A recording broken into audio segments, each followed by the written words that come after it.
36 মামলার অভিযুক্ত এবং হত্যা ও মাদকের ওয়ারেন্টভুক্ত পলাতক আসামি চুয়া সেলিম গ্রুপের প্রধান মোহাম্মদ সেলিম আশরাফি ওরফে চুয়া সেলিম ওরফে চোরা সেলিমকে বিদেশি অস্ত্র ও মাদক রাজধানীর জেনেভা ক্যাম্প হতে এবং মাহি গ্রুপের সেকেন্ড ইন কমান্ড জয় চাঁদ উদ্যান হতে তালিকাভুক্ত সন্ত্রাসী মোহাম্মদ রফিককে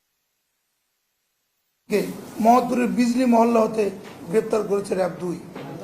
গত 20 আগস্ট 2026 তারিখ র্যাবের নিজস্ব গোয়েন্দা তথ্যের ভিত্তিতে র্যাব 2 জানতে পারে যে জেনেভা ক্যাম্পের একটি গোপন স্থানে শীর্ষ সন্ত্রাসী ও মাদক ব্যবসায়ী চুয়া সেলিম অবস্থান করছে। প্রাপ্ত তথ্যের ভিত্তিতে র্যাব 2 এর একটি আভিযানিক দল বিশেষ অভিযান পরিচালনা করে জেনেভা ক্যাম্পের গোপন স্থান হতে মোহাম্মদ সেলিম আশরাফিকে একটি 7.65 বিদেশি পিস্তল, 2 রাউন্ড তাজা গুলি ও 110 গ্রাম হেরোইন সহ গ্রেফতার করে।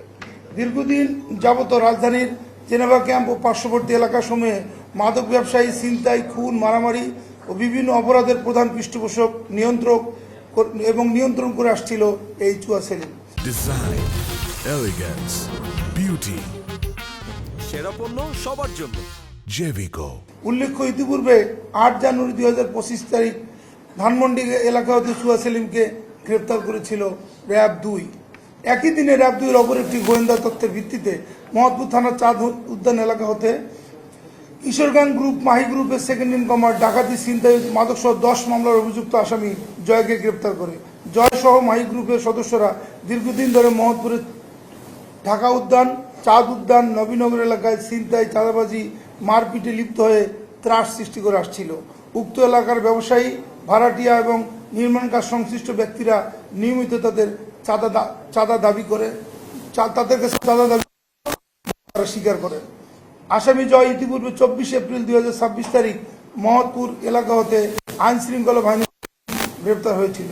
ওই একই দিনে র্যাব 2 এর অপর একটি আভিযানিক দল গোয়েন্দা তথ্যের ভিত্তিতে মোহাম্মদপুর থানাধীন বিজলি মহল্লা এলাকায় অভিযান চালিয়ে আইন শৃঙ্খলা বাহিনীর তালিকাভুক্ত অপরাধী ও দস্যুতা, ডাকাতি, ছিনতাই, অস্ত্রসহ 20 মামলার আসামি মোহাম্মদ রতন ওরফে বোমা রতনকে গ্রেপ্তার করে। আলোচিত সন্ত্রাসী বোমা রতন দীর্ঘদিন যাবত গজনবী রোড, বসিলা ও জেনেভা ক্যাম্প এলাকায় ডাকাতি, ছিনতাই ও অস্ত্রধারী চক্রের নেতৃত্ব দিয়ে আসছিল। ইতিপূর্বে বোমা রতন 19 ফেব্রুয়ারি 2022 সালে গজনবী রোড হতে ধারালো অস্ত্রসহ আইন শৃঙ্খলা বাহিনী কর্তৃক আটক হয়েছিল। জব্দকৃত আলামত এবং গ্রেপ্তারকৃত আসামিদের বিরুদ্ধে পরবর্তী আইনানুগ ব্যবস্থা প্রক্রিয়াধীন রয়েছে। আসামিদের নিকট হতে প্রাপ্ত তথ্যের ভিত্তিতে তাদের অন্যান্য সহযোগীদের গ্রেপ্তার অভিযান অব্যাহত রয়েছে। গ্রেপ্তারকৃত আসামিদের পিসিপিএ যাচাই করে জানা যায়, আসামি চুয়া সেলিমের নামে ডিএমপির মোহনপুর থানার হত্যা চেষ্টা ও খুনের 60টি, মাদকদ্রব্য আইনে নিয়ন্ত্রণ আইনে 14টি, বিশেষ ক্ষমতা আইনে 13টি, বিস্ফোরক আইনে 1টি এবং দাঙ্গা, সরকারি কাজে বাধা দেওয়া 1টি মামলা সহ মোট 36টি মামলা হয়েছে। আজকে একটি অস্ত্র মামলা এবং একটি মাদক মামলা তার বিরুদ্ধে রুজু হওয়া প্রক্রিয়াধীন রয়েছে। আসামি জয়ের নামে ডিএমপির মোহাম্মদপুর থানায় দস্যুতা, ডাকাতির উদ্যোগ, হত্যা চেষ্টা, ভয়ভীতি প্রদর্শনের 5টি, মাদকদ্রব্য নিয়ন্ত্রণ আইনে 3টি, আদালত থানায় ডাকাতির উদ্যোগ গ্রহণের 1টি এবং নারায়ণগঞ্জ জেলার সিদ্ধিরগঞ্জ থানায় নারী ও শিশু নির্যাতন দমনে 1টি মামলা রয়েছে। আসামি রতন ওরফে বোমা রতনের নামে মোট 20টি মামলা রয়েছে। এর মধ্যে 10টি অত্যন্ত গুরুতর অপরাধ বা হিনিয়াস ক্রাইম সংক্রান্ত, যার মধ্যে দস্যুতা, ডাকাতির প্রস্তুতি, অস্ত্র আইন, ছিনতাই ও শীতল চুরির মামলা, মাদকদ্রব্য নিয়ন্ত্রণ আইনেরও 10টি মামলা রয়েছে। আপনারা কিছুদিন আগে ডিএমপির একটা প্রেস কনফারেন্স দেখছেন, 45টা আসামি, 45টা মামলার আসামি, এবং সেখানে আমরা দেখলাম যে সে নাকি মানে তার জামিন দেওয়ার জন্য তার একটা গ্রুপ আছে, প্রিপেইড জামিন। পরে সে আবার মানে এই অপরাধ করে, চুরি ডাকাতি করে, ছিনতাই করে এই টাকা সংগ্রহ করে আবার তাদেরকে টাকা রিফিল করে আর কি।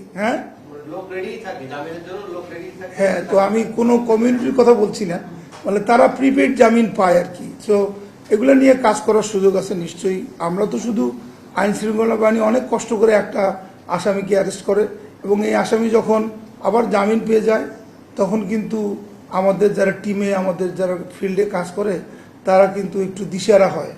বাট আমরা আবার শক্তি সঞ্চয় করি, আবার তাদেরকে অ্যারেস্ট করি। এর বাইরে তো আমাদের কিছু করার নেই। হেডকোয়ার্টার থাকলেই যে ছিনতাই চাঁদাবাজি বন্ধ হবে এমন তো কথা না, ক্যান্টনমেন্টের আশেপাশে তো ছিনতাই হয়। আপনি হেডকোয়ার্টার থাকবে আর ছিনতাই চাঁদাবাজি হবে না, এটা এই ধারণাটা ঠিক না। হেডকোয়ার্টার কতটুকু, মানে আমরা তো বাইরে কাজ করি, হেডকোয়ার্টার এই হাউস হলে যেখানে ছিনতাই চাঁদাবাজি, মানে এটা দেখেই মানুষ ছিনতাই চাঁদাবাজি করবে না, যারা করবে তারা আপনার সামনেও করবে। সো তাদেরকে কিভাবে আমরা ট্রিট করতেছি এটা খুব গুরুত্বপূর্ণ। আপনি নিশ্চয়ই এটা স্বীকার করবেন যে র্যাব 2 আগে যে স্পিডে কাজ করতো এখন তার স্পিড অনেক, মানে ধরেন 10x স্পিড বেড়েছে। আমি মনে করি যে আপনাদের যে মানে কোয়ারিগুলো এগুলো ক্রমান্বয়ে স্তীমিত হবে এবং এবং এবং আমি দায়িত্ব নিয়ে বলছি যে আবারও বলছি যে আমরা কিন্তু এটাকে মোহাম্মদপুরকে আগের চেয়ে অনেক বেশি স্থিতিশীল রাখতে পেরেছি। হ্যাঁ, এবং এটা যদি আমরা আমাদের এই স্পিডটা ধরে রাখতে পারি আরও বেশি নিকট ভবিষ্যতে আরও বেশি মোহাম্মদপুর এবং আমাদের এওয়ারের মধ্যে যতগুলো এরিয়া আছে স্থিতিশীল হয়ে যাবে ইনশাল্লাহ।